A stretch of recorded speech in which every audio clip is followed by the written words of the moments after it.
Hola a todas, a todos y a todas.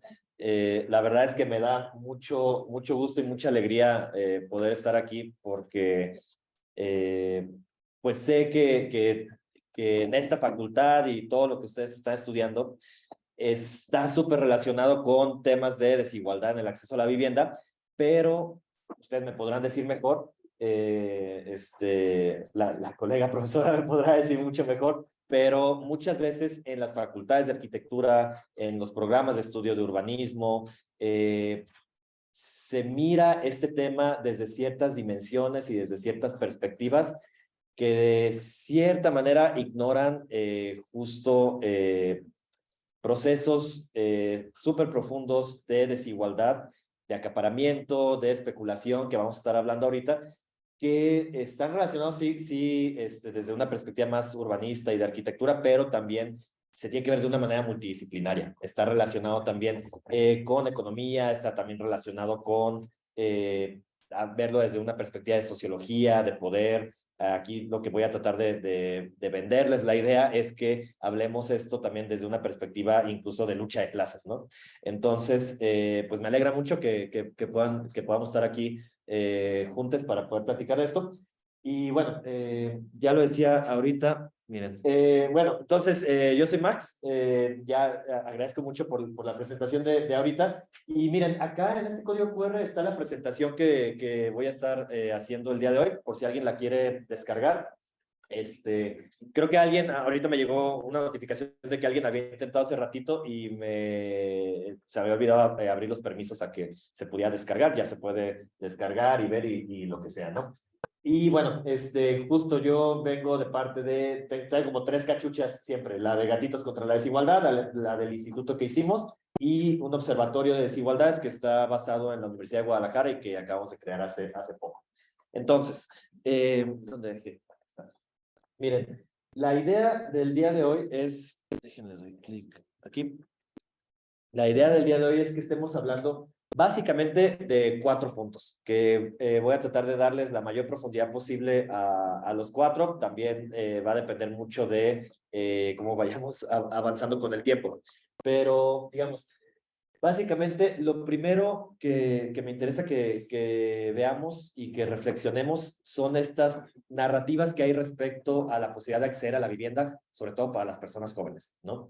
Eh, a ver, voy a hacerles algunas preguntas a ustedes rápido, para como una encuesta, pero ahorita paso a eso. Pero bueno, el primer punto es acercarnos más a las narrativas sobre la vivienda, igual desde una perspectiva más tal vez sociológica o de ciencias sociales, y luego vamos a hablar con mucho detalle y con muchos datos sobre la crisis de acceso a la vivienda, ¿sí? Que es algo, vamos a hablar cómo es algo que de cierta manera existía desde antes, pero que ha venido aumentando en los últimos años en diferentes procesos. Y vamos a hablar de algunas causas relacionadas con la crisis de acceso a la vivienda, que imagino que con esto estarán familiarizadas con varias de ellas.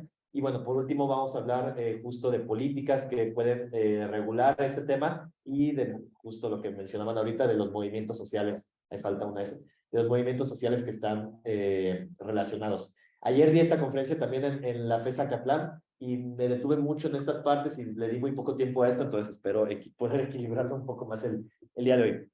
A ver, antes de pasar a la siguiente lámina donde hablamos de las narrativas, quisiera preguntarles, ¿quiénes de aquí no son de la Ciudad de México o, digamos, cambiaron de vivienda para estar estudiando aquí en la UNAM? Si pueden levantar la mano. Como un tercio, ¿no? De quienes están aquí.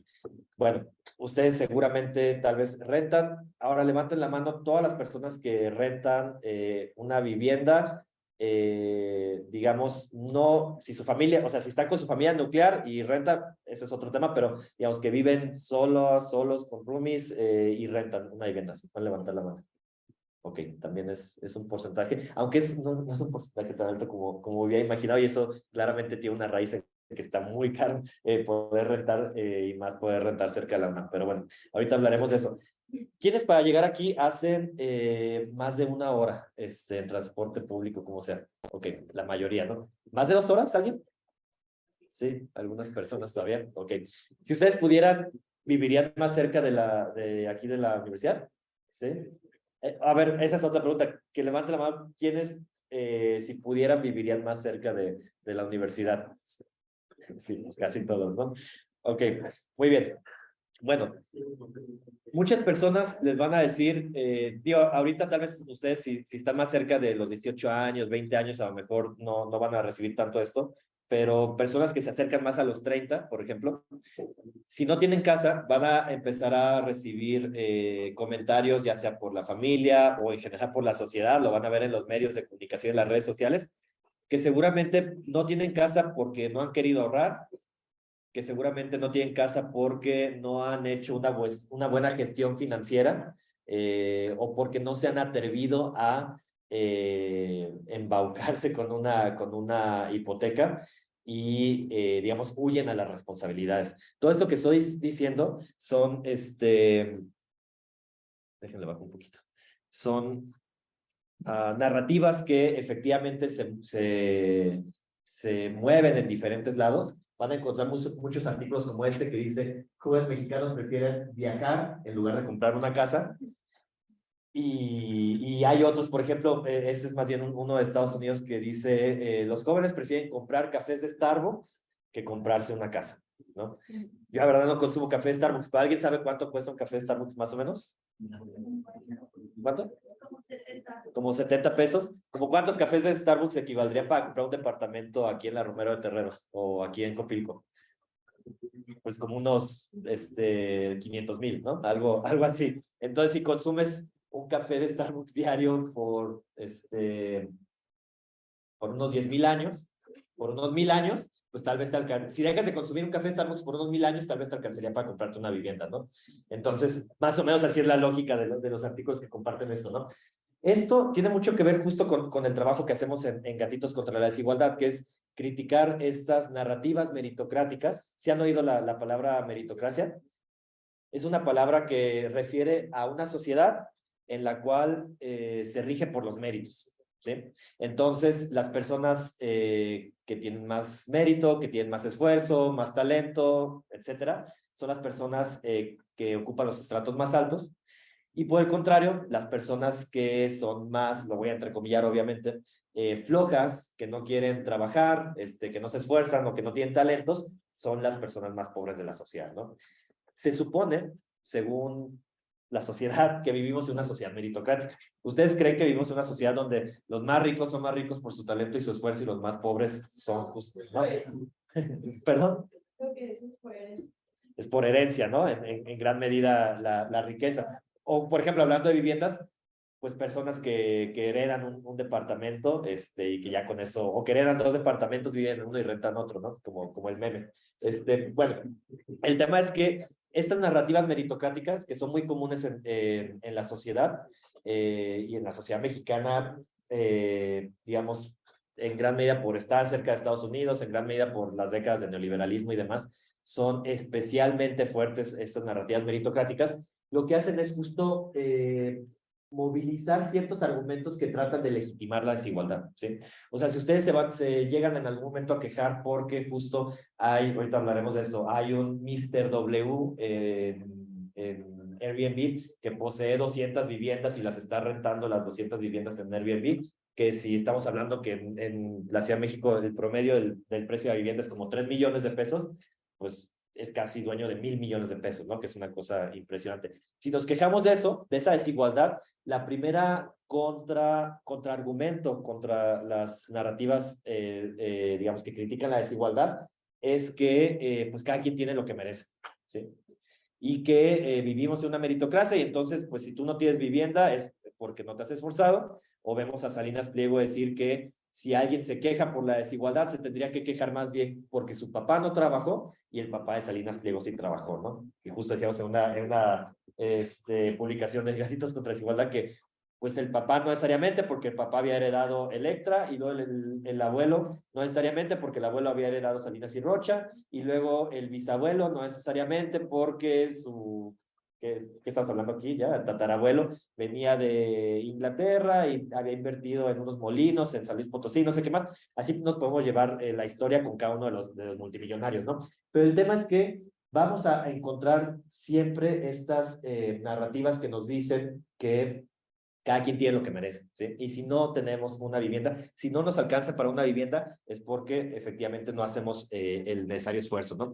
Y lo que tratamos de promover es esto que les decía, que al final de cuentas, ahorita lo vamos a tratar de desenmarañar cada vez un poco más, pero justo la lucha por la vivienda es al final de cuentas una lucha de clases, ¿no? Una lucha por un lado, una clase que que acapara y posee una gran parte del capital de este mercado, que estamos hablando del mercado inmobiliario, y por el otro lado, una clase cada vez más desposeída, que en este caso se ve obligada a pagar un alquiler, ¿no? Y un alquiler que justo ahorita vamos a ver qué tipos de alquileres son los que estamos viendo, ¿no? Ahora, para hablar de esta crisis en el acceso a la vivienda, ya se bloqueó mi cronómetro, permítanme. Este,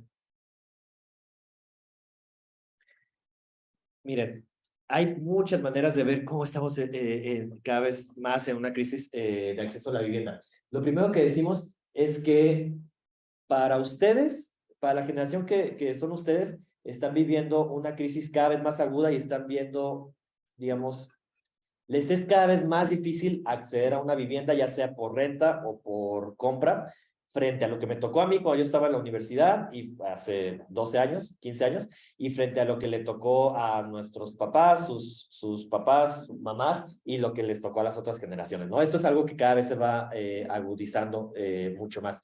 Y en ese sentido hay que decir algo muy importante que hasta ahorita se había pasado.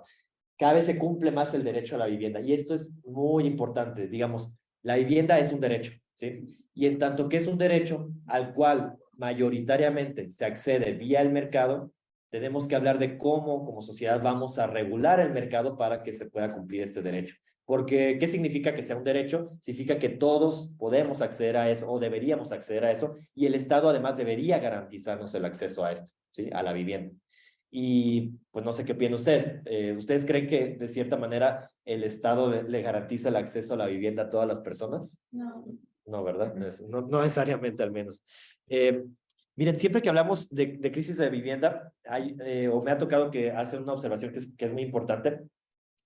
Esta crisis que estoy diciendo en que ustedes, personas universitarias, les es cada vez más difícil, por ejemplo, rentar o alquilar un cuarto para vivir cerca de la universidad, y que esto insisto, cada vez más grave, es cierto, pero también hay una crítica a que digamos, este aumento en la carencia específica de cierto estrato social universitario, que de cierta manera implica algo respecto a la mayoría de la población, sobre todo en un país donde el 60% de la población vive en pobreza.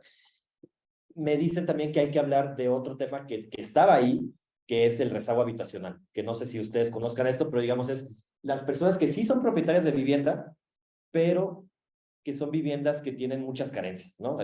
Carencias de materiales, esto lo deben de conocer ustedes mejor incluso que yo, que tienen techos que no son adecuados, paredes, pisos, espacios, etcétera, ¿no?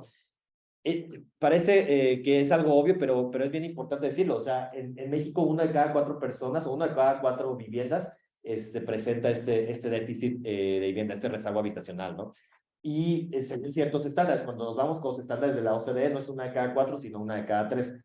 Y algo bien importante es que este rezago de vivienda no es algo, digamos, obviamente que afecte por igual a todos, ¿no? Es algo que afecta más a ciertos estratos sociales y es algo que se distribuye espacialmente pues asociado más obviamente con pobreza, ¿no? Entonces está más visible en el sur del país, está más visible por ejemplo en el norte, pero en la Sierra Tarahumara, y también es más visible dentro de las ciudades en ciertos espacios, porque como saben las ciudades están sumamente segregadas. Ahora, este rezago de vivienda pues afecta, lo decía, mucho más a los más pobres. No sé, voy a estar hablando mucho de esto a continuación, que son los deciles de ingreso. No sé si sepan qué son los deciles de ingreso, ¿no? Lo digo muy rápidamente. Es dividir a la población en 10 partes iguales. Entonces ya ven que hay cerca de, ahorita redondeemos, 120 millones bueno, 130 millones de personas en México. Eso significa que en esta barra, en la barra 1, está el 10% de esas personas, es decir, como 12 millones con menos ingresos, y en la barra de acá está el 10º escalón, llamémosle, el 10% con más ingresos, ¿sí? Entonces, cuando hablemos de deciles, hacia acá están los que tienen menos ingresos y hacia allá están los que tienen más ingresos, ¿sí? Pero el 10% más rico, el 10% más pobre, por resumir. Entonces, miren cómo, pues, el rezago habitacional, obviamente, esta carencia en las viviendas es algo que afecta como 5 veces más al 10% más pobre frente al 10% más rico, ¿no? Ahora, esto es algo que, hay que decirlo, ya estaba y es algo que ha ido disminuyendo lentamente con los años, al menos de acuerdo con los estándares de CONAVI, que son los primeros estándares que había mencionado.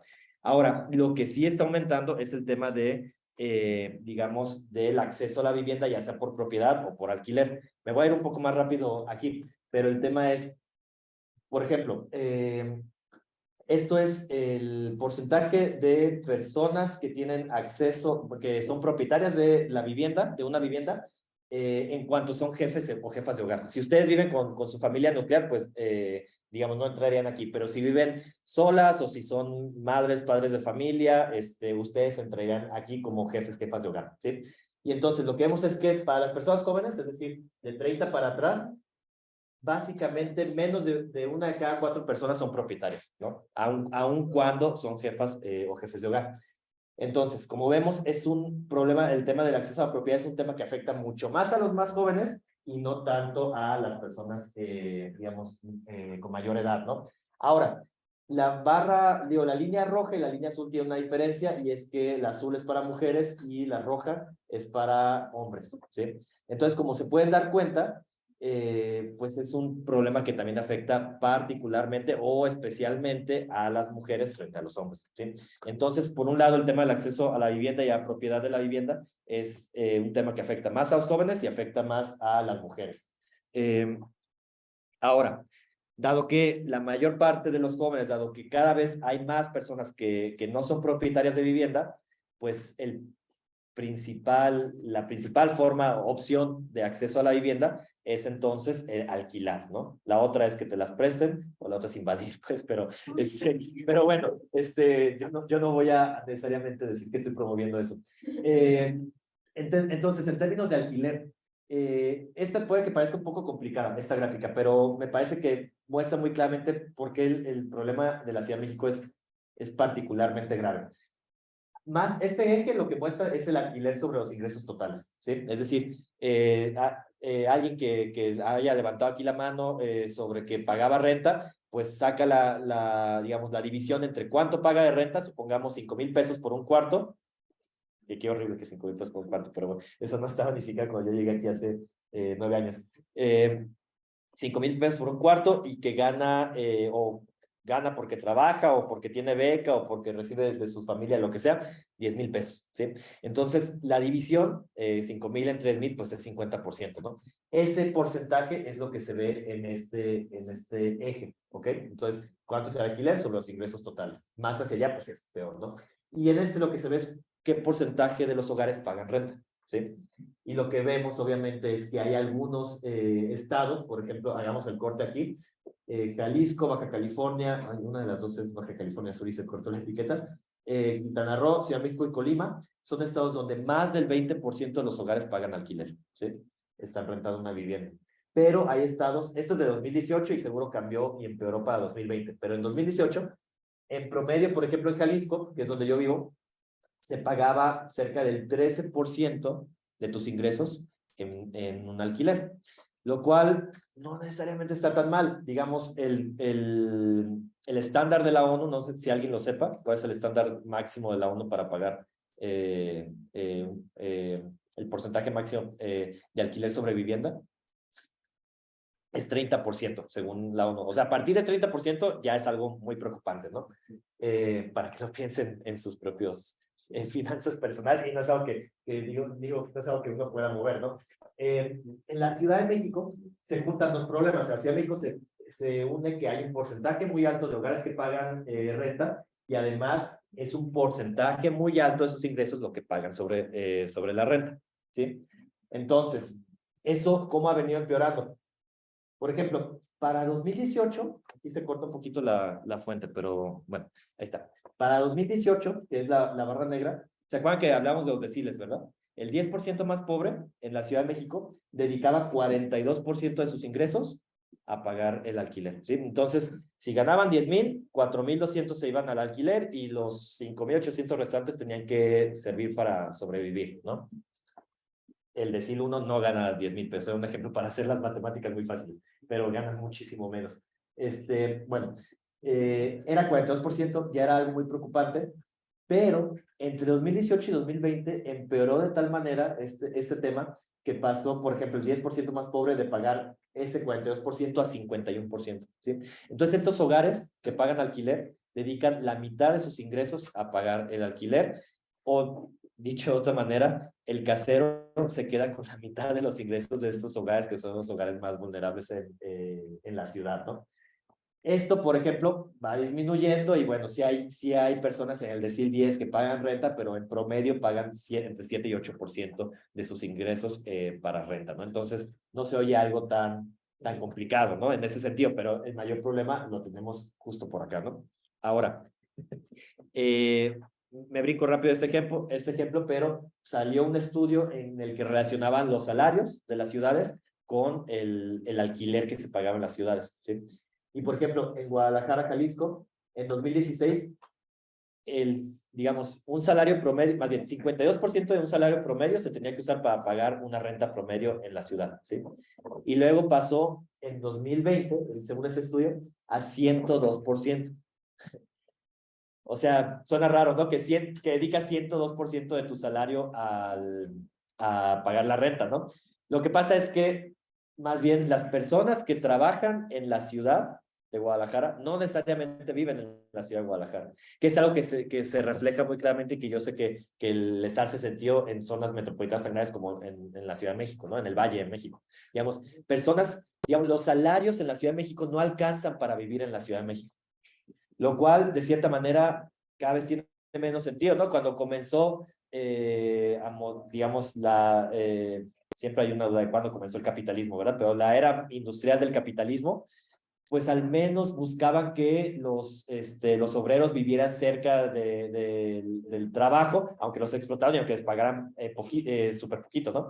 Ahora ni siquiera eso, ahora da igual y de todos modos la gente va a venir, aunque tenga que transportarse 2 horas y media, va a venir a trabajar, aunque yo no esté pagando suficiente para vivir en la colonia en la que está trabajando, ¿no? Eso es algo que es cada vez más común en general en todos lados, en todas las ciudades en América Latina y especialmente en México. Y bueno, les decía que este es un problema que afecta más a los jóvenes y a las mujeres, ¿no? Fíjense, entre los jóvenes, más del 60% de los jóvenes pagan un alquiler, ¿sí? De los que son jefes de familia o jefas.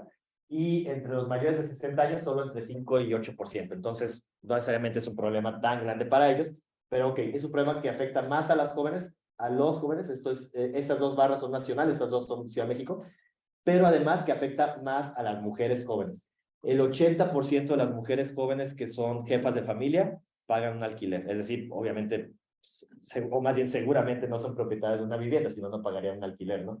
Entonces, es un problema, insisto, que afecta más a jóvenes, más me voy a brincar para ir más rápido, más o bueno, a ver, a las mujeres. Quienes han rentado aquí, ¿qué tipo de requisitos les han puesto para alquilar, si se acuerdan, para firmar un contrato de arrendamiento? Pues, Depósito.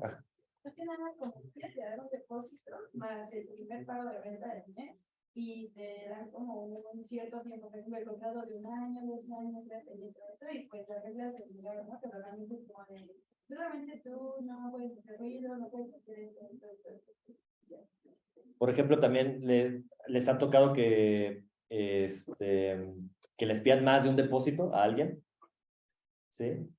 Es algo cada vez más común que dicen, no, bueno, es que hay mucho riesgo de mi vivienda con las personas que llegan y demás. Entonces, más que un depósito, pues te voy a pedir 2 depósitos o 3 depósitos, o lo que hemos reunido de información gratuita contra desigualdad, hasta 4 depósitos llegan a pedir algunos caseros, ¿no? También con el aval, por ejemplo, es un tema cada vez más complicado, ¿no? Porque, y esto sí tiene algunos años, se pide un aval de una propiedad que esté registrada en la Ciudad de México, no en el Estado de México, y además que esté libre de gravamen, ¿no? Y digamos, uno puede irse poniendo a pensar en cómo cada vez aumentan más y más los requisitos. Otro ejemplo es que piden una comprobación de los ingresos que tienes, pero aumenta luego a que tienes que traer una carta del trabajo en el que estás y luego aumenta, incluso hay ahora que piden hasta cuentas bancarias donde tengas ciertos ahorros que demuestres que tienes capacidad económica para estar rentando, ¿no? Entonces, todo eso, obviamente, como se podrán dar cuenta, excluye a un porcentaje muy importante de la población y por eso un gran porcentaje de las personas que trabajan o estudian en la Ciudad de México no pueden vivir en la Ciudad de México, ¿no? A ver, hablemos de las causas. Lo que estoy mencionando hasta ahorita está relacionado con, este dato me gusta mucho porque muestra que nadie ha dicho que antes era fácil comprar una vivienda, ¿sí? Pero ahora es mucho más difícil, que ese es el tema. Miren, en 2005, por ejemplo, se necesitaban entre 70 y 80 años de trabajo de un salario promedio para comprar una vivienda mediana, estadísticamente mediana, ahorita llamémosle promedio, una vivienda promedio esto es nacional, a nivel nacional, ¿sí? No, perdón, esto es Ciudad de México, esto es de Ciudad de México. Entonces, obviamente no estamos diciendo que las personas trabajan 80 o se pagarán hipoteca por 80 años, sino que el monto de las hipotecas promedio en la Ciudad de México equivalían a 80 años de trabajo promedio o de un salario promedio en la Ciudad de México, ¿sí?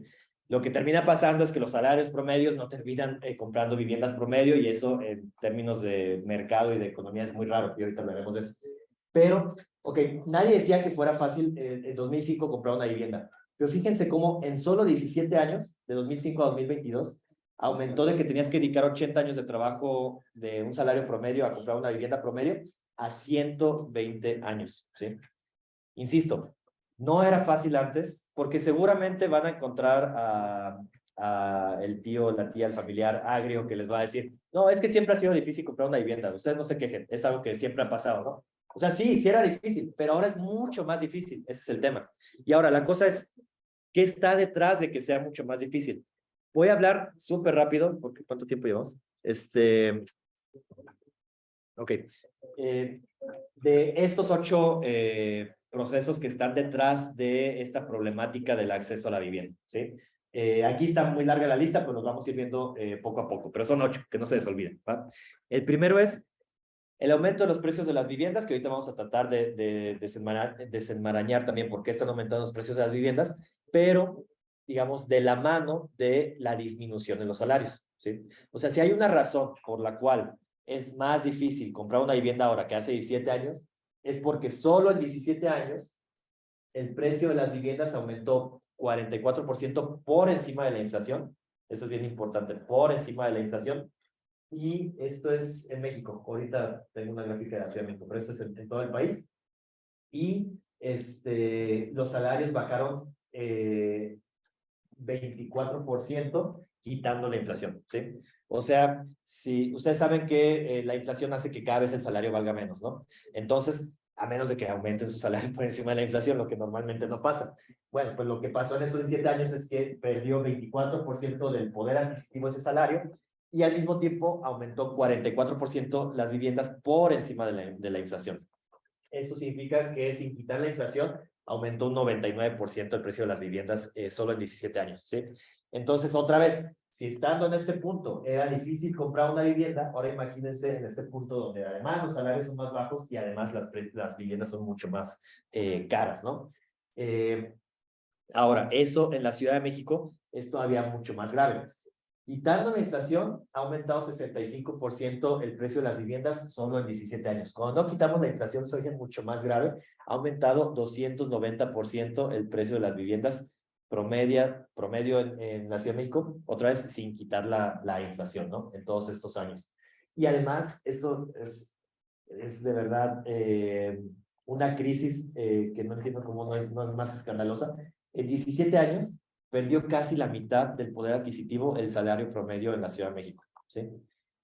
Claro, tiene que ver con un montón también de, digamos, de procesos demográficos que están detrás de quiénes son los que trabajan en la Ciudad de México, quiénes viven en la Ciudad de México. Esto que estamos diciendo de que cada vez la Ciudad de México expulsa a más gente está relacionado con cómo se mueven también los salarios, ¿no? Pero bueno, digamos, 45% bajaron los salarios hacia México. Esto se ve en otras ciudades y hay datos para verlo en Guadalajara, hay datos para verlo, creo que en Guadalajara, Monterrey, Puebla, Tijuana, San Luis Potosí y alguna otra zona metropolitana grande se me está yendo que hay datos para esto. Pero bueno, entonces, ese es un tema, obviamente, que los salarios están bajando, las viviendas suben.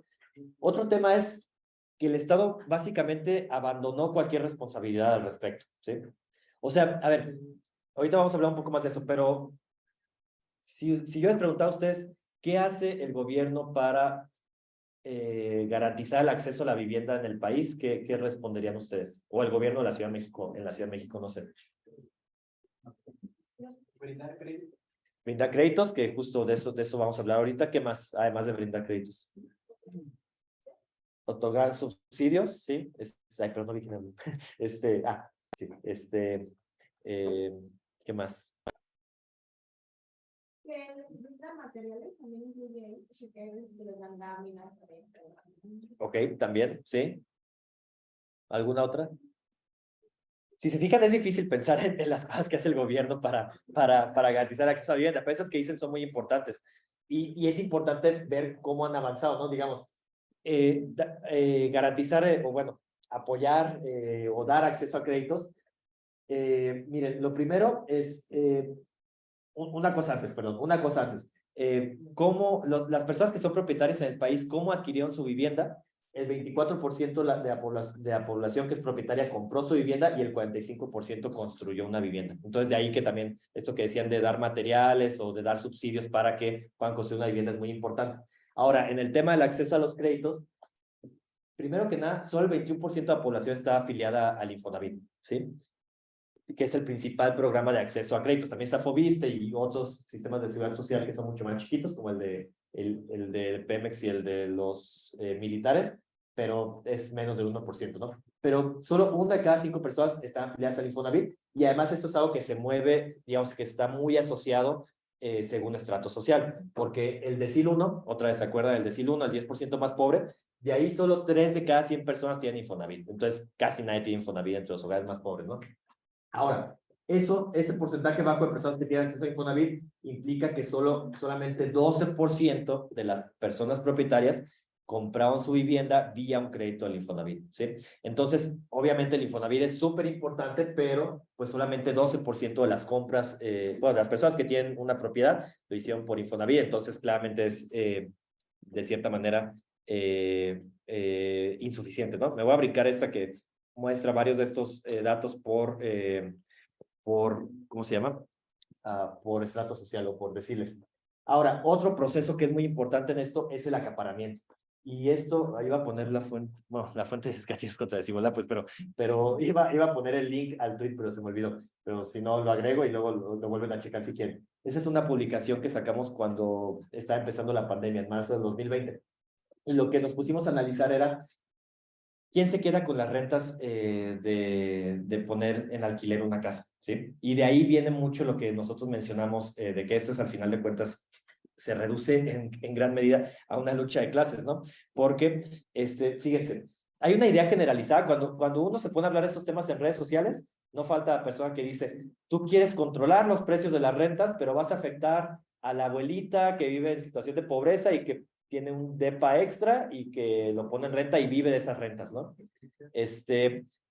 Puede que haya ese tipo de personas que digamos, que no necesariamente son ricas, bueno, que es rico, ese es otro tema, pero que no necesariamente viven de manera acomodada, pero que es fundamental el ingreso que tienen por alquiler. Puede que sea cierto. Pero miren, vamos a ver quiénes reciben ingresos por alquiler, ¿no? Otra vez, hablando de los deciles, ¿no? Fíjense cómo de los más pobres hasta el 80%, digamos, el 80% más pobre, pues agarremos de una vez el 90%, que es 3%. El 90% más pobre de la población, de ahí básicamente nadie pone en alquiler una renta o recibe ingresos por alquiler, ¿sí? Aquí es donde más sube, 3%, 3 de cada 100 personas recibe dinero por poner en renta una casa, y acá es básicamente inexistente, ¿no? Pero miren, en el decil 10, el 30% de los hogares reciben ingresos por poner en renta una casa. El 30% de los hogares se están poniendo en renta una casa. Entonces, claramente ahí hay también algo que es bien importante. Ahora, estoy hablando de las barras azules. Las barras rojas es quienes pagan alquiler. O sea, estos de aquí, 16% pagan alquiler, pero nadie recibe ingresos por alquiler. Obviamente todo acá. Y acá se pone al revés, en los hogares más ricos. Y este es el 10% más rico. Falta ir al 1% más rico, que es donde realmente está la riqueza. Estar en el 10% más rico con que tengan ingresos cercanos a 60,000 pesos por hogar mensuales, ya están en el 10% más rico, ¿no? ¿Qué tan rico es eso? Es otro tema, ¿no? Ahora, siguiendo, todavía hablando del acaparamiento en este mercado, ¿quién se queda con las rentas por alquiler? Ahorita veíamos quién, pero digamos, no está muy bien la pregunta, tal vez pues, pero ¿qué porcentaje, digamos, de todas las rentas que se pagan en el país, si juntáramos todo lo que se paga por alquiler, por renta en el país, lo juntamos en una bolsa y lo repartimos según estrato deciles, el 99% de esas rentas se quedan en el decil 10 y pues básicamente el 1% se queda en el resto de la población, ¿no? Entonces, otra vez, cuando estábamos hablando de alquiler, estamos hablando de, por un lado, o sea, hablar de alquiler es hablar de arrendadores y arrendatarios, ¿no? Hablar de caseros e inquilinos.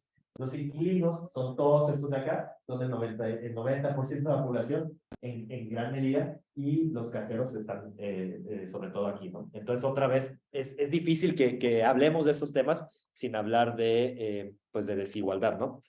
Ahora, otro tema muy importante es el tema de la especulación.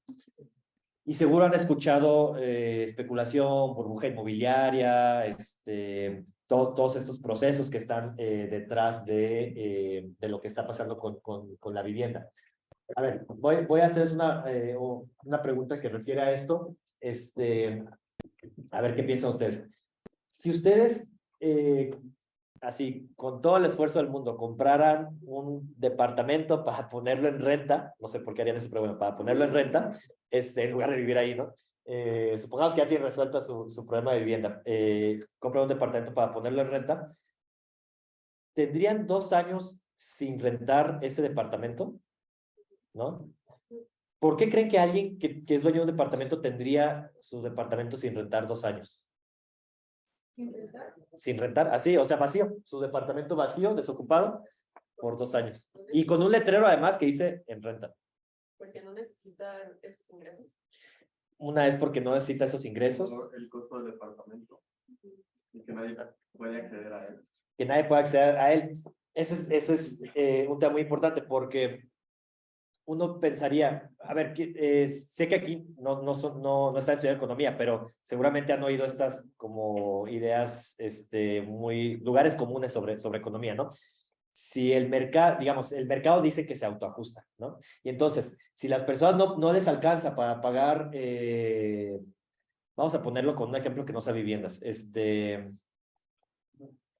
zapatos, no sé, o cualquier mercado, cualquier mercancía que se supone está en un mercado libre y con competencia, y ese es el tema, si la demanda no es suficiente o no alcanza para pagar los precios que el mercado está ofertando, ¿qué debería hacer los oferentes, los empresarios en este caso? ¿Qué harían con los precios? ¿Vale? Bajan los precios, ¿no? Eso dice la ley de oferta y demanda. Los precios bajarían si la demanda no es suficiente. Pero justo lo que estás diciendo, lo que están diciendo es bien interesante porque aquí hay una falla en el mercado. Digamos, hay muchas personas queriendo rentar vivienda y hay departamentos vacíos y caseros que no están dispuestos más bien, y caseros que prefieren dejarlos desocupados. Esta nota lo que mostraba es que había, a lo mejor no alcanzaba a leer, pero dice, en Avenida Cuauhtémoc hay hogares que suman 2 años sin inquilinos, ¿no? Esto era en 2022.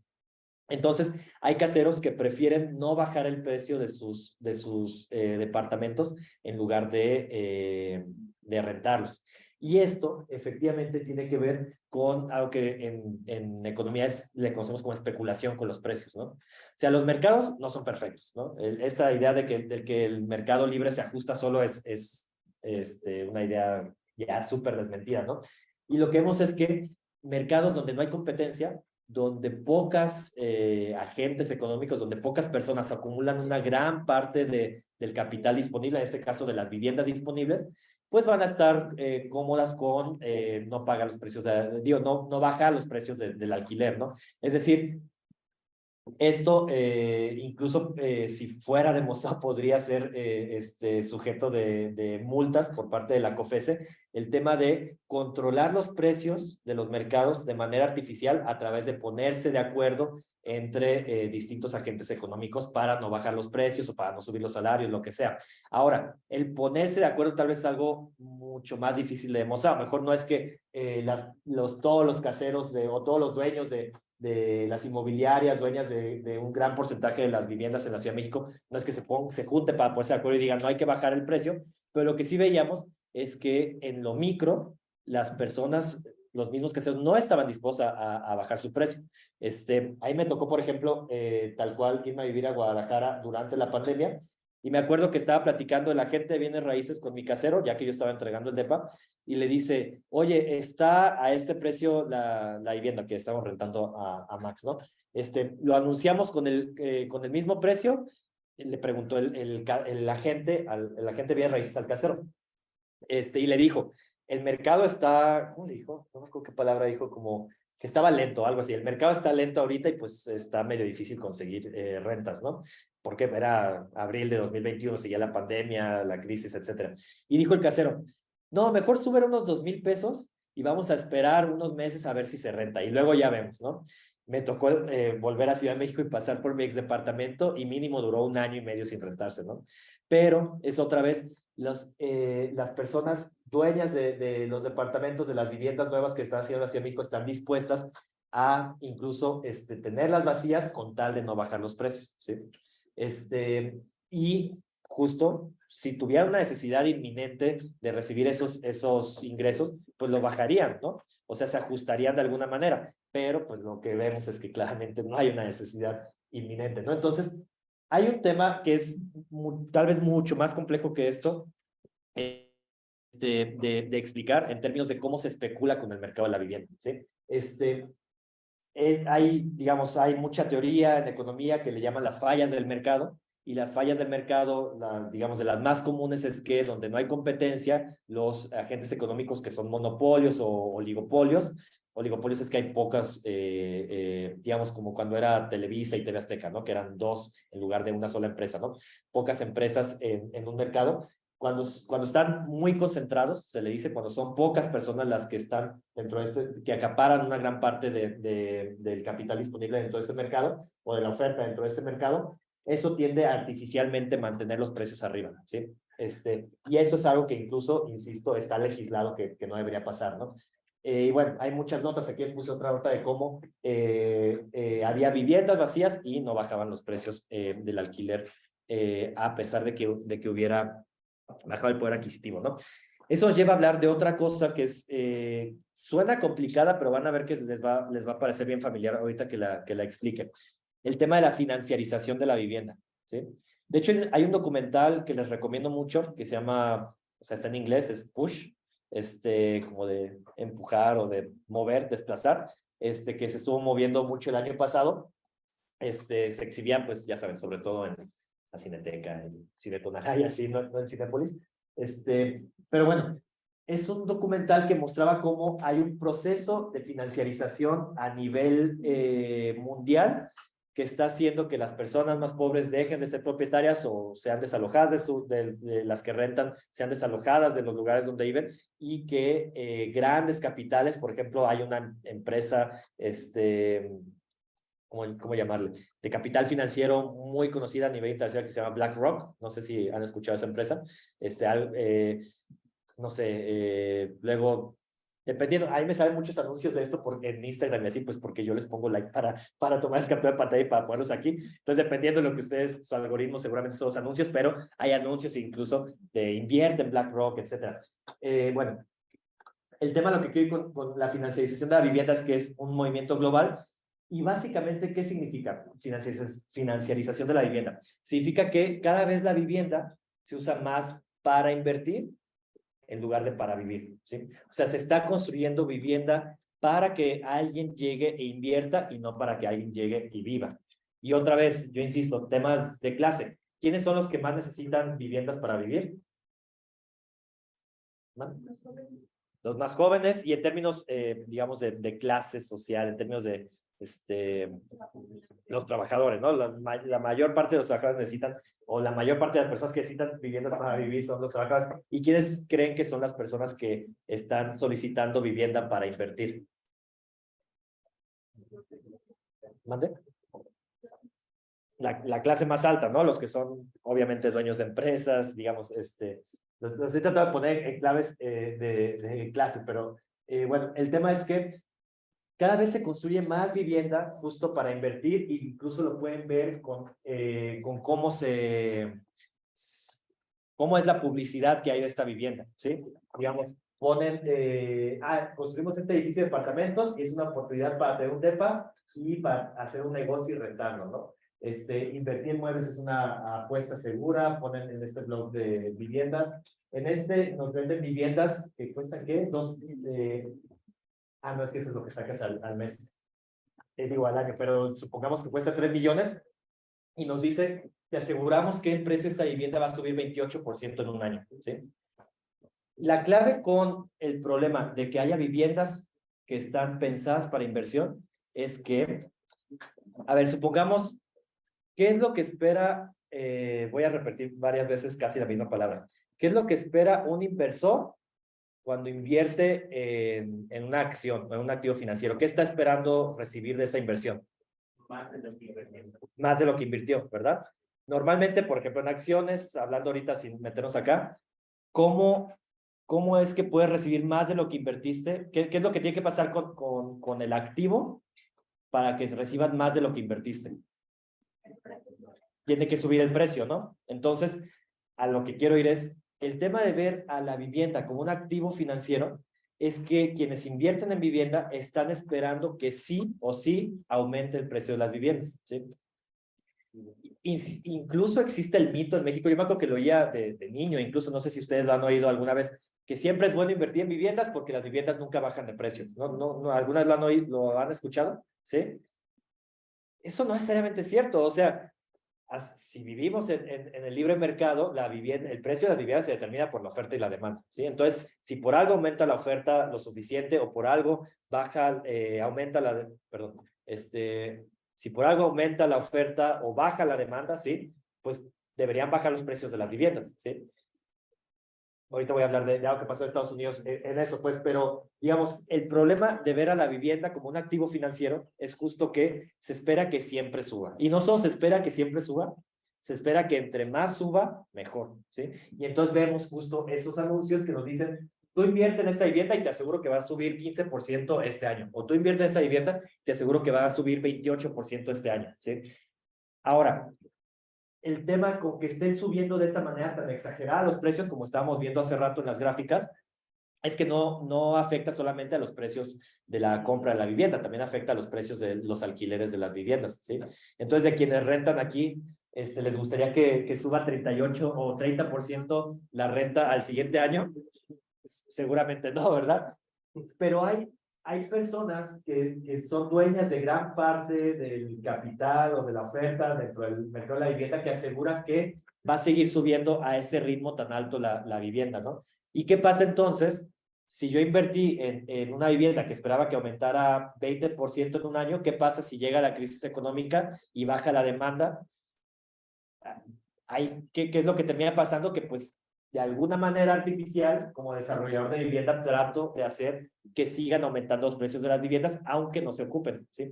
Entonces, una forma en la que se vincula, obviamente, financiarización con especulación de la vivienda, es que, y de ahí viene el término burbuja inmobiliaria, lo que está pasando es que construyen una vivienda, por ejemplo, en Copilco, de 3 millones de pesos, y realmente no hay nadie que vaya a comprar esa vivienda para vivir, ¿sí?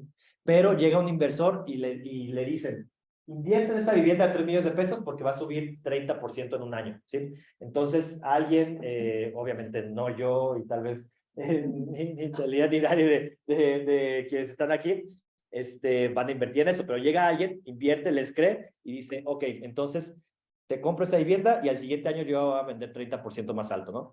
Y ahí está el siguiente año esa persona vendiendo casi 4 millones esa vivienda, ¿sí? Y no hay nadie otra vez que va a comprar esa vivienda para vivir. Pero va a llegar, pero sigue ofreciéndola, digamos, hay todo este mecanismo en donde todo el mundo cree que va a subir los precios de las viviendas. Entonces llega otra persona ingenua que quiere invertir, le compra esa vivienda a 4 millones y le dicen, va a subir 30%, la compra, el siguiente año la quiere vender en 5 y tantos millones. Y a lo que quiero ir con esto es, realmente es, un colega, Andrés de la Peña, lo nombra esto como es una cadena de ingenuos, ¿no? Todo el mundo sigue creyendo que va a subir y que va a subir el precio, sigue llegando gente que cree esto, invierte en eso, pero no se está dando cuenta que realmente nadie va a llegar a vivir a esa vivienda, ¿sí? En ningún momento va a llegar alguien a vivir a esa vivienda. El problema es que esto sigue siendo redituable hasta el punto en que esta burbuja que le conocen y que es una manera creo que sí muy gráfica de explicar esto, esta burbuja va creciendo y el tema es que en algún momento se rompe esa burbuja, ¿sí? Y en algún momento se dan cuenta que ya llegó a 7 millones de pesos esa vivienda y el que invirtió eso, digamos, es como una papa caliente, como el juego de la papa caliente, que en algún momento el problema va a ser a quien la tenga, a quien sea el propietario de eso, que haya invertido en eso y que ya no le van a pagar no solo los 7 millones, no solo 30% más de los 7 millones que pagó, sino ni siquiera 2 millones, ¿sí? Eso pasó en 2008 en Estados Unidos con la crisis financiera. Los precios de las viviendas se fueron incrementando de una manera exagerada, pero también estaban incrementando los créditos para personas que no podían realmente pagar esos precios de esas hipotecas de las viviendas, ¿sí? Y en algún momento, cuando truena esa burbuja, hay personas que invirtieron en viviendas. Ahorita yo estaba hablando de viviendas carísimas y todo, pero supongan una persona que con todo su esfuerzo y con su crédito Infonavit alcanzó a comprar una casa de 2 millones en la periferia de la ciudad, ¿sí?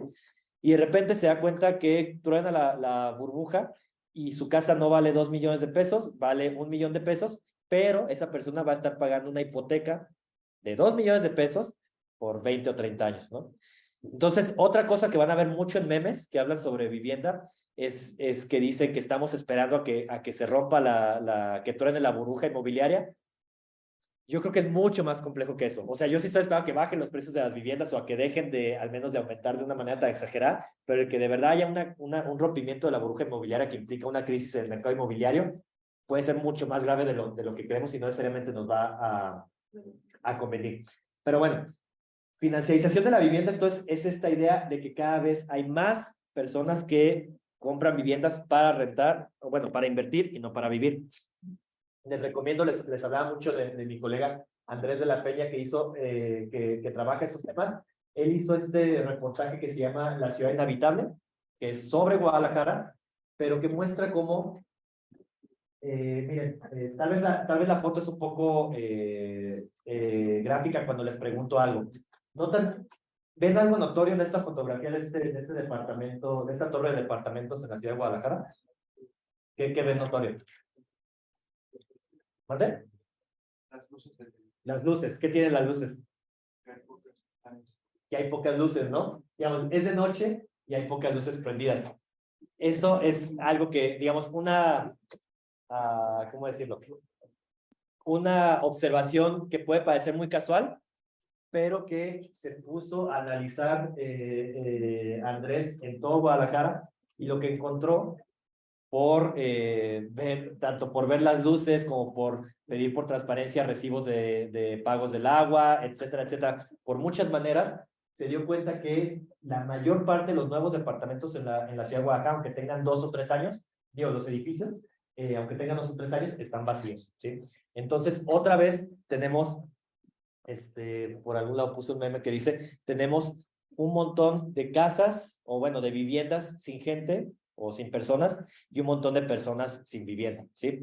Y eso es una de los reflejos que estamos viendo con este tema de la financiarización. También hay un hilo que sacamos hace como un año donde explicamos este tema de la financiarización. Iba a poner el vínculo y se me olvidó, pero lo pongo después por si lo quieren leer. Ahora, Entonces, el tema es que nos estamos preguntando en este libre mercado, ¿para quién se están construyendo las viviendas? ¿Sí? Sí, justo decíamos, si no hay nadie que realmente puede pagar esto. Fíjense, en la Ciudad de México, de las viviendas que se venden, el 50% cuestan 3.3 millones de pesos o más, ¿sí? ¿Cuánto creen que necesitan de crédito? ¿Cuánto creen que necesitan comprobar de ingresos a un banco? ¿Vale? ¿Cuánto creen que necesitan comprobar de ingresos a un banco para obtener un crédito de 3.3 millones de pesos? Más o menos. Más. O es que por ahí oí 50,000. Un poco más. Bueno, más. 100,000 millones de pesos es. ¿Por qué? Porque un crédito de 3.3 millones de pesos a tasas de interés de hace como 4 meses que saqué esto, 5 meses, ahorita ya subió, necesitabas, si lo pagabas a 15 años, pagar una hipoteca de cerca de 33,000 pesos y los bancos esperan que tú, justo por esto que decíamos de que no tienes que dedicar más de 30% a la vivienda, los bancos esperan que tú tengas al menos 3 veces un ingreso 3 veces mayor que lo que pagas de hipoteca, ¿sí? Entonces, ¿cuántas personas en la Ciudad de México tienen, o hablemos específicamente de población joven, como ustedes, cuántos jóvenes tienen ingresos superiores a 100,000 pesos al mes? Pues solo 2%, ¿no? Y cuando hablamos no solo de población joven, sino de población en total, 4%. Entonces, la mitad de la vivienda que se construye y se vende está dirigida a ese 4% de la población que puede pagar un valor mayor a 3.3 millones de pesos. Y ahora, el tema es el otro lado. El otro 50% de las viviendas que cuestan menos de 3.3 millones de pesos, pues nos lo tenemos que pelear entre el 98% de los jóvenes o el 96% de la población total, ¿sí? Pero entonces, otra vez, ¿qué está pasando con un mercado que construye casas que se supondría son hechas para que vivan personas, pero esas personas, digamos, con la mitad de esas casas están dirigidas solo al 2% o al 4% de las personas y la otra mitad están dirigidas al 98% de las personas? Como que hay algo ahí que no cuadra en ese mercado otra vez, ¿no? En ese mercado que se supone que es libre. Justo lo que estamos viendo es que detrás de todo esto están esos procesos de financiarización, procesos de especulación y lo que le conoce como la burbuja inmobiliaria, ¿no? Ahora, relacionado con todo esto, ahí sí viene el tema de gentrificación y de nómadas digitales, ¿sí? Y fíjense cómo hablé ya hasta este punto de cinco procesos que están relacionados con el aumento digamos, con la carencia en el acceso a la vivienda. ¿Cuánto tiempo vamos? Pero tenemos Sí, hasta las 11. Va, entonces me sigo, no sigo más de 10 minutos. 10, 15 minutos. Lo traté de poner hasta el final porque ahorita lo más popular que se habla en temas relacionados con la vivienda es la gentrificación, ¿sí?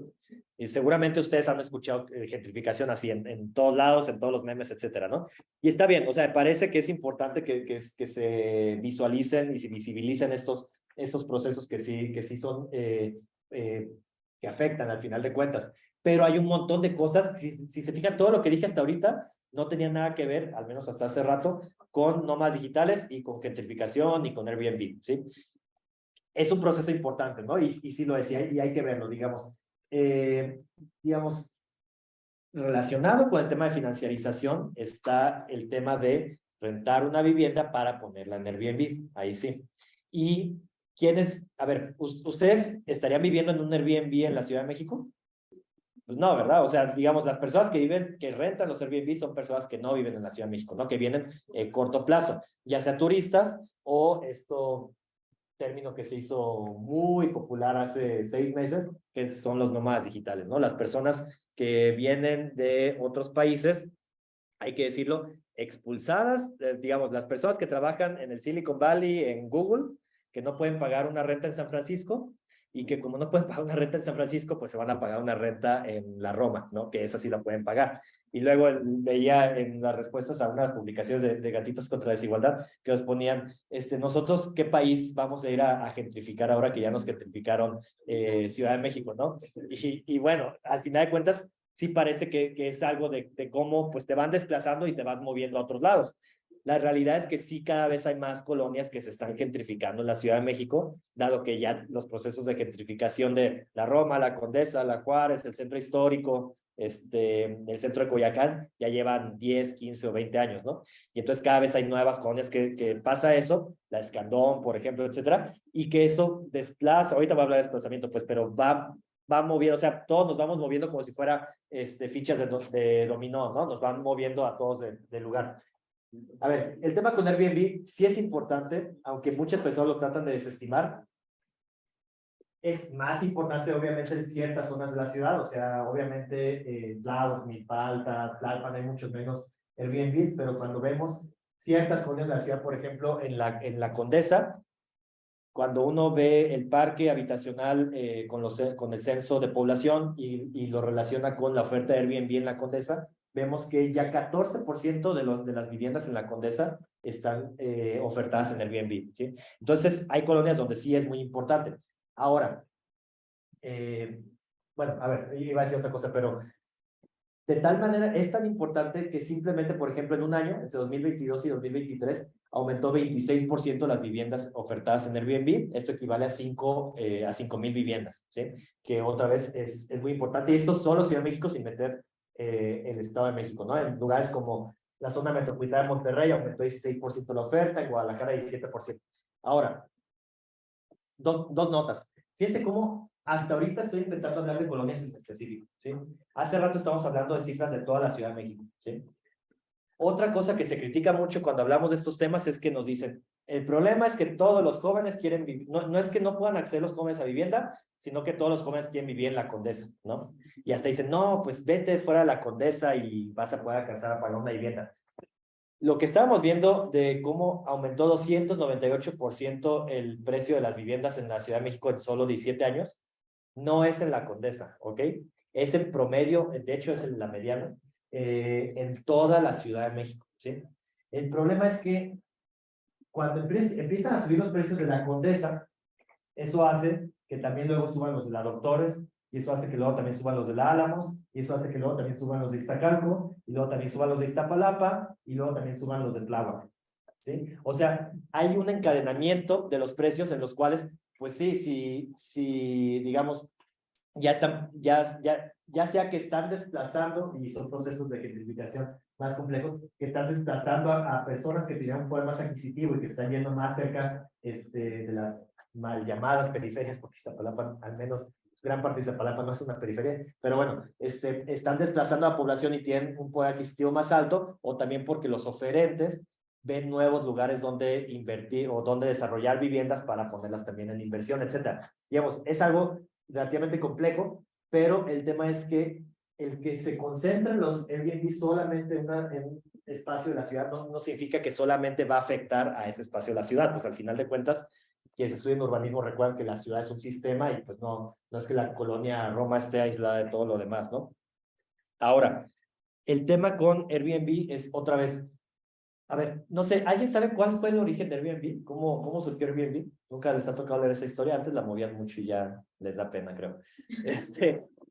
Ellos cuentan, los creadores de Airbnb eran 3 roomies en San Francisco, se fue un roomie, y quedaron con una habitación que, digamos, con una parte importante del alquiler se fue, tenía una habitación disponible y no podían pagar la renta. Entonces buscaron poner en renta su habitación y crearon una app se les ocurrió la idea de poner una app en donde personas que necesitaran poner en renta una habitación para alcanzar a pagar la renta pudieran inscribirse y de esa manera mover sus anuncios.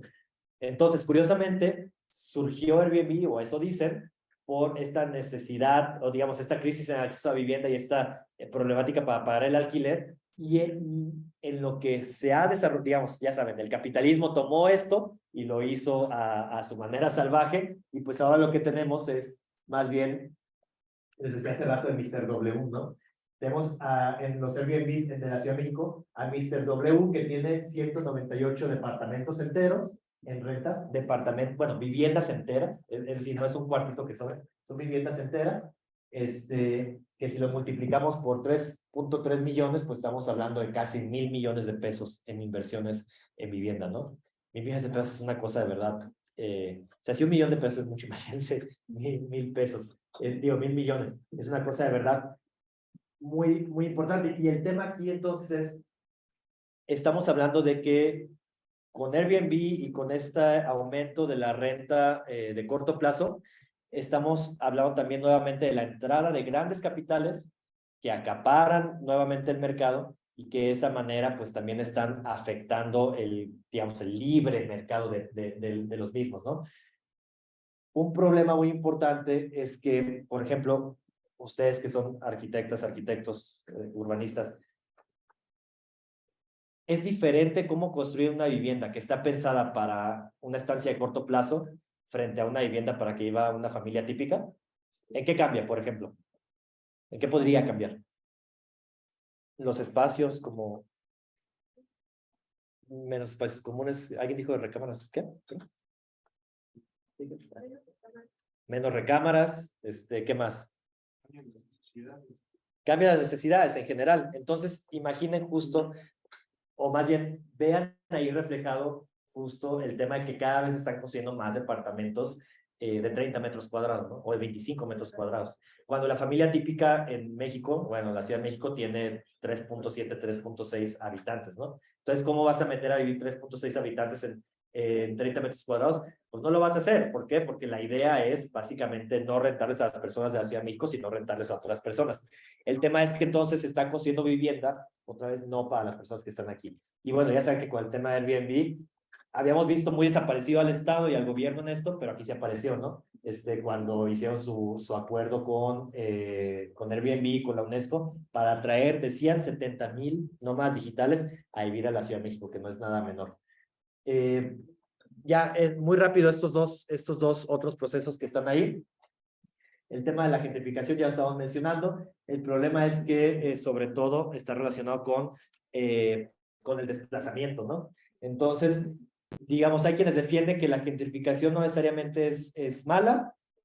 Hay quienes más bien dicen la gentrificación se define por el momento en que, ya sea por el poder adquisitivo de las nuevas personas que están llegando a una colonia, desplaza a otras personas, ¿sí? Ahí hay un debate, pues, en términos del término. De hecho, ahora ya veo que en los memes usan y hasta usamos gentrificación casi para cualquier cosa, ¿no? Entonces, vi que ponían que estaba Bad Bunny con Grupo, ¿cómo se llama? Grupo Frontera, y que habían gentrificado el norteño, ¿no? Ahí realmente no tiene nada que ver con esto, pero fíjense cómo se ha hecho popular el término, la verdad. Y pues si es popular, hay que aprovecharlo, ¿no? Yo ahí no veo ningún problema. Pero digamos, en el debate más profundo del término, justo se dice que se habla de gentrificación cuando se empieza a desplazar a las personas, ¿sí? Y el problema es que justo lo vemos en ciertas colonias de la Ciudad de México, lo que conocemos como las mafias inmobiliarias, están incluso realizando desalojos forzados de personas. Digamos, hay dos tipos de desplazamientos, ¿no? El desplazamiento de que yo vivía en tal colón, yo vivía en Copilco y pagaba 3,000 de renta por mi cuarto, pero llegó la pandemia, llegó la crisis, llegó la burbuja inmobiliaria y me dijeron que me iban a subir a 5,000. Les dije, no, pues bye, y me fui a mi colonia con mi familia, y pues ya hago 2 horas y media de camino, ¿no? A ese desplazamiento no violento, lo estoy entrecomillando, no violento, pero hay el desplazamiento también violento, ¿sí? Y ese desplazamiento violento es básicamente ya hablar de despojo, ¿no? Y es algo que está pasando muy comúnmente en la Ciudad de México. Viviendas, edificios enteros en la Juárez, en diferentes colonias de la Cuauhtémoc, de diferentes alcaldías, en las cuales llegan por digamos, tienen irregularidades, no se pagaron la renta desde los 80s, en algún momento desapareció el dueño, y pues dejaron de pagar, pero pues porque nunca volvió el dueño. O ese es un caso. Otros casos son en los cuales sí le pagan a alguien que dice que es el dueño, pero por ejemplo, de quienes rentan aquí, le pidieron una prueba a quien les está rentando de que sí es el dueño. Ya parece, ¿verdad? Ya parece que vamos a ponernos los nuevos y de por sí estamos tratando de ganarle a las otras 50 personas que quieren rentar ahí. Pues ya parece que nos vamos a poner los nuevos de, a ver, compruébeme que es el dueño, ¿no? Bueno, hay personas que pagaban renta a alguien que suponía era el dueño. En la madrugada llegan 150 cargadores, que realmente más que cargadores son golpeadores.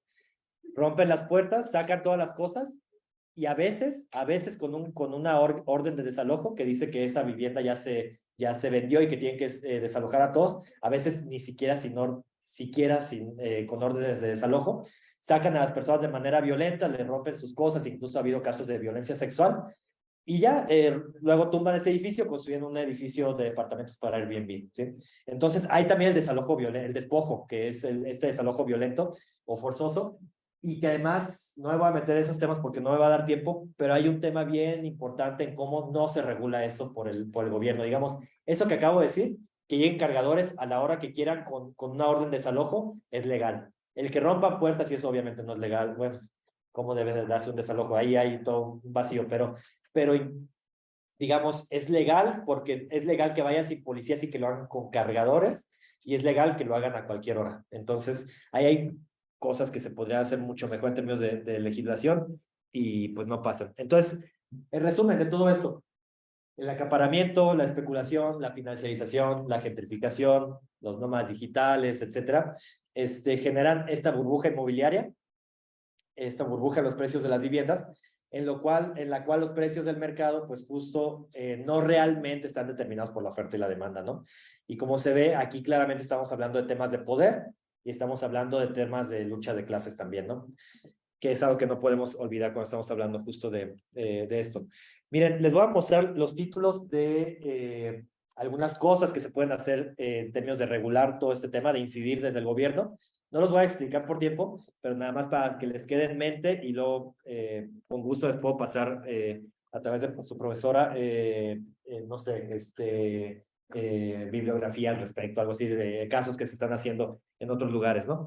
Miren, cosas que se pueden hacer en términos de alquiler y que justo ahorita que hable de la manifestación que hicimos, eran cosas que exigíamos, ¿no?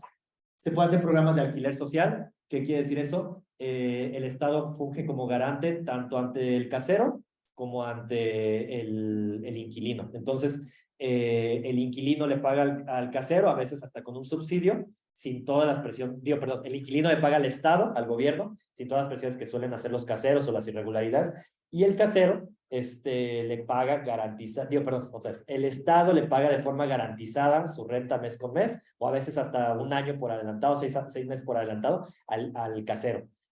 El tema es que entra el Estado y el problema es que aquí parece que el Estado no quiere entrar a regular, ¿no? Pero bueno, programas de alquiler social, programas de apoyo de renta a los más vulnerables, que se exigían mucho durante la pandemia, una ley inquilinaria, no sé si lo sepan, pero si ustedes rentan, lo que rige en términos de leyes su renta, su alquiler, es el Código Civil, ¿sí?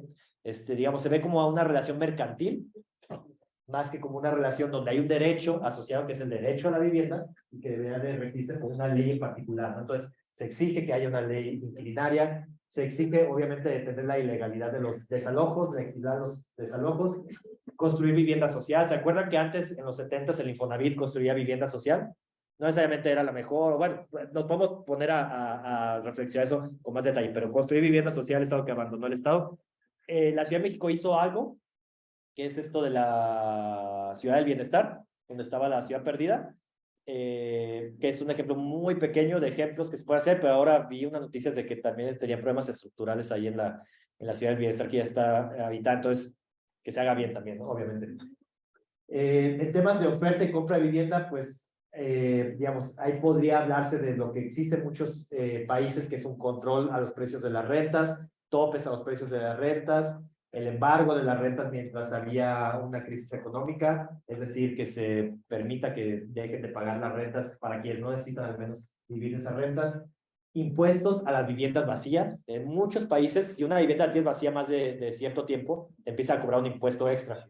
Pues en general medidas para desincentivar el acaparamiento de especulación, atender rezago habitacional, aumentar el acceso a créditos que mencionas ahorita, desincentivar el abuso de crediticio con los bancos. Esta está doble. Sobre Airbnb, justo lo que poníamos en el ay, se me fue el nombre del documento que entregamos a la SEDATU, del pliego petitorio, era que se reglamentara Airbnb, que se creara un padrón público de quiénes son los dueños de las viviendas, qué tipo de viviendas se están rentando. En muchos países se ha empezado a poner que Airbnb sea exclusivo para viviendas compartidas y no para viviendas solas, por un lado. o prohibir Airbnb en zonas con sobredemanda y con riesgo de desplazar a las familias más vulnerables de esas zonas, ¿no? Digamos, que exista el Estado y que regule el Estado el mercado, ¿no? Entonces, a partir de eso, fue lo que justo mencionaba hace rato, esta protesta que hicimos el 17 de noviembre, pues de hecho, de Vivienda de la Ciudad de México, que fueron, ¿cuántas personas habrán ido? ¿300, 200? Ajá, sí.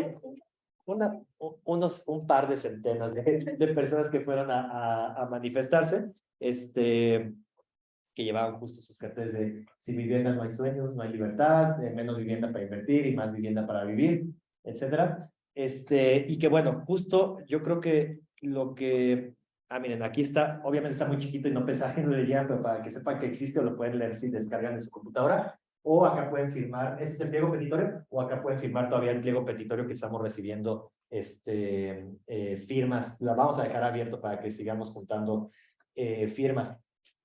El tema con esto es que me parece que es un problema que nos afecta tan fuertemente y tan visiblemente y cada vez más a los jóvenes, a las y los jóvenes, que me parece que va a generar cada vez más movimientos sociales, ¿sí? O sea, cada vez va a haber más exigencias al gobierno de que haga algo. Y les invito a que ustedes exijan que el gobierno haga algo, ¿no? Y justo en ese sentido es que creamos esto de la Red Nacional por la Vivienda, que lo que queremos hacer es justo reunir personas interesadas en estos temas, y pues que veamos qué podemos aportar para esto, ¿no? A partir de aquí, por ejemplo, queremos hacer pronto, así como hubo la manifestación en Ciudad de México, luego hubo una en Guadalajara, luego hubo una en Monterrey, queremos tratar de hacer una manifestación simultánea en diferentes ciudades en el país para que se vea más claramente que hay personas interesadas por esto. Y bueno, y tratar de juntar todas las habilidades que tienen las personas, incluso, por ejemplo, ustedes desde lo que estudian tienen mucho que aportar para tratar de analizar estos temas y de ver qué es lo que podemos hacer para, pues, tratar de generar una garantía en el derecho a la vivienda. Y bueno, justo yo siempre digo que que el acceso al derecho a vivienda va a ser, digo será, pero también ya es una de las luchas más importantes de nuestra generación, ¿no? Y pues si no nos ponemos a exigir cosas, vamos a ser una generación donde el 99% paguemos alquiler, y si en algún momento nos despojaron de nuestros medios de producción y tuvimos que vender nuestro trabajo, ahora nos van a despojar del lugar donde vivir y vamos a tener que pagar sí o sí renta a un casero, ¿no? Y bueno, esta era una pinta que hicieron durante la pandemia. Dice, aparecen en el centro tapatío, en Oaxaca, extraños grafitis con frases como no pagues la renta, ¿no? Y una entonces, bueno, extraños letreros. Aquí está la presentación por si la quieren descargar y bueno, muchas gracias. Yo sé que son medio largo, pero gracias por escuchar.